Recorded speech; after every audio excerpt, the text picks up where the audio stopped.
بسم اللہ الرحمن الرحیم۔ السلام علیکم ناظرین، آپ دیکھ رہے ہیں اسلامک فیکٹس اور ہم حاضر ہیں آپ کے سامنے ایک نئی ویڈیو کے ساتھ۔ چلتے ہیں آج کی ویڈیو کی طرف اور آج کے نئے حقائق جانتے ہیں۔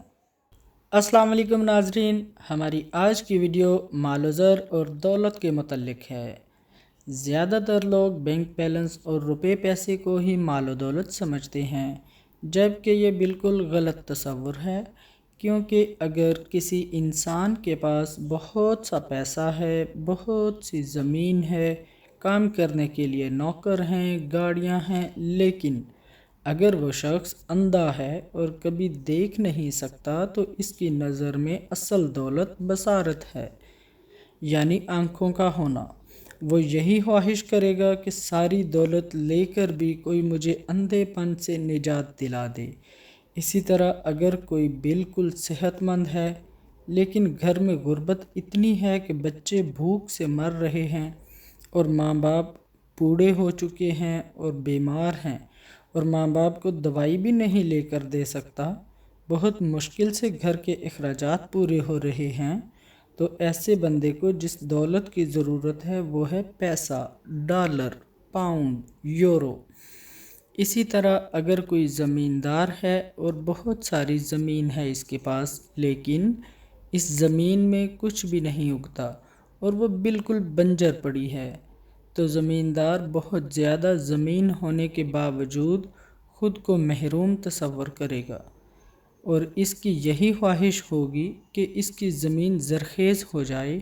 اور اناج اگانا شروع کر دے، تو ایسے میں زمیندار کی نظر میں اس کی زمین کا زرخیز ہو جانا اس کے لیے دولت ہے۔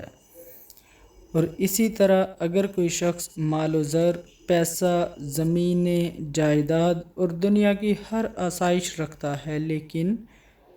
اس کی کوئی اولاد نہیں، وہ بے اولاد ہے، تو اس کی نظر میں سب زمینیں، گاڑیاں، بنگلے، نوکر، زیورات، ہر چیز حقیر ہے اور اولاد ہی سب سے بڑھ کر دولت تصور کرتا ہے اور اپنا سب کچھ خرچ کر کے بھی اولاد حاصل کرنے کی کوشش کرتا ہے۔ اسی طرح اگر کسی کے پاس اولاد بھی ہے، جسمانی صحت بھی ٹھیک ہے، مال و زر بھی ہے، زمین، جائیداد، زیورات، گاڑی، بنگلے، پراپرٹی اور خوبصورت بیوی،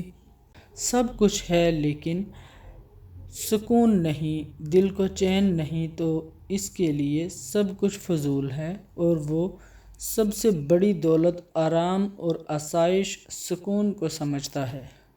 اسی طرح کچھ لوگ علم کو دولت سمجھتے ہیں اور اپنا سب کچھ صرف کر دیتے ہیں علم کی خاطر۔ نیز ہر کسی کی نظر میں دولت وہ ہے جو اس کے پاس نہیں ہے، یعنی جس چیز سے جو محروم ہے وہ اس کو حاصل کرنے کی کوشش کرتا ہے تاکہ اس کو تسکین ملے، سکون ملے۔ تو آج ہم آپ کو ایسا طریقہ بتائیں گے جس سے آپ کو جو دولت چاہیے وہ مل جائے۔ اگر آپ کو اولاد چاہیے تو اولاد مل جائے گی، اگر آپ کو پیسے چاہیے تو پیسے مل جائیں گے، اگر آپ کو سکون چاہیے تو سکون مل جائے گا۔ غرض یہ کہ دنیا کی اور زمین کی، آسمان کی کوئی بھی دولت چاہیے تو آپ کو مل جائے گی اور وہ بابرکت دولت ہوگی انشاءاللہ۔ ایسی صورتحال میں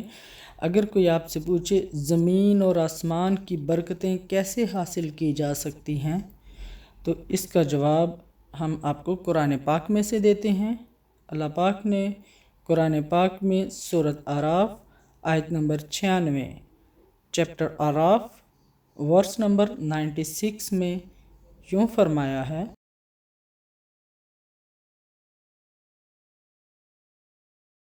وَلَوْ أَنَّ أَهْلَ الْقُرَىٰ آمَنُوا وَاتَّقَوْا لَفَتَحْنَا عَلَيْهِم بَرَكَاتٍ مِّنَ السَّمَاءِ وَالْأَرْضِ۔ اردو ترجمہ ہے، اور اگر ان بستیوں کے رہنے والے ایمان لے آتے اور پرہیزگاری اختیار کرتے تو ہم ان پر آسمان اور زمین کی برکتیں کھول دیتے۔ اس آیت کے اس حصے کے مفہوم سے ہمیں یہ پتہ چلتا ہے کہ اگر کوئی اللہ اور اس کے رسولوں اور اس کے فرشتوں اور اس کی کتابوں اور آخرت کے دن یعنی سزا اور جزا کے دن پر ایمان لے آئے اور پھر لازمی طور پر پرہیزگاری اختیار کرے یعنی گناہوں سے محفوظ رکھے خود کو، تو اللہ تعالیٰ اس کو زمین اور آسمان کی برکتیں عطا فرمائے گا، پھر اس کو کسی چیز کی کمی نہ ہوگی اور کبھی بھی بے سکونی میں نہیں رہے گا، ہر طرح کی پریشانی سے محفوظ رہے گا۔ اللہ تعالیٰ ہم سب کو کامل ایمان عطا فرمائے اور پرہیزگار بنائے۔ الہی آمین۔